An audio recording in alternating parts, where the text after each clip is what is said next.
नमस्कार. सांगली जिल्ह्यातल्या तासगाव तालुक्यातील ढवळी या गावी मी माझ्या येरळेच्या काठावरील शेतीमध्ये उभा आहे. आमची ही बांधीव विहीर आणि यानंतर काल प्रचंड तुफान असा पाऊस पडल्यामुळं कोरडी झालेली येरळा पुन्हा वाहू लागलेली आहे. काल मोठा पाऊस आमच्या सांगली जिल्ह्यामध्ये खूप पडला. आता मी तुम्हाला जे दाखवतो आहे की येरळेला आलेलं पाणी आणि उद्या किंवा आज जर पुन्हा पाऊस पडला तर पुन्हा पूर येण्याची शक्यता आहे आणि नक्की पूर येणार. तर आत्ता जवळजवळ एक गुडघाभर पाणी या ठिकाणी आहे. तुम्हाला दिसेल की एवढं खचलेलं आहे आणि प्रचंड असं खचून या ठिकाणी काल गेलेलं आहे. जवळजवळ एक 4 ते 5 फूट खोल खचून या ठिकाणी पाणी नदीमध्ये गेलेलं आहे.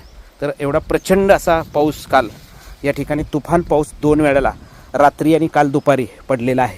तर तुम्हाला दिसेल की परवा अगदी सकाळी कोरडी असणारी नदी आता पुन्हा या ठिकाणी वाहू लागलेली आहे.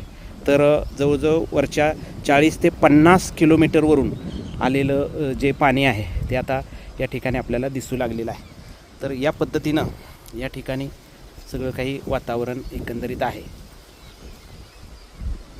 अशी ही आमची येरळा नदी आणि या ठिकाणी कालच या ठिकाणी या नदीला आलेलं हे पाणी आपल्याला दिसतं आहे.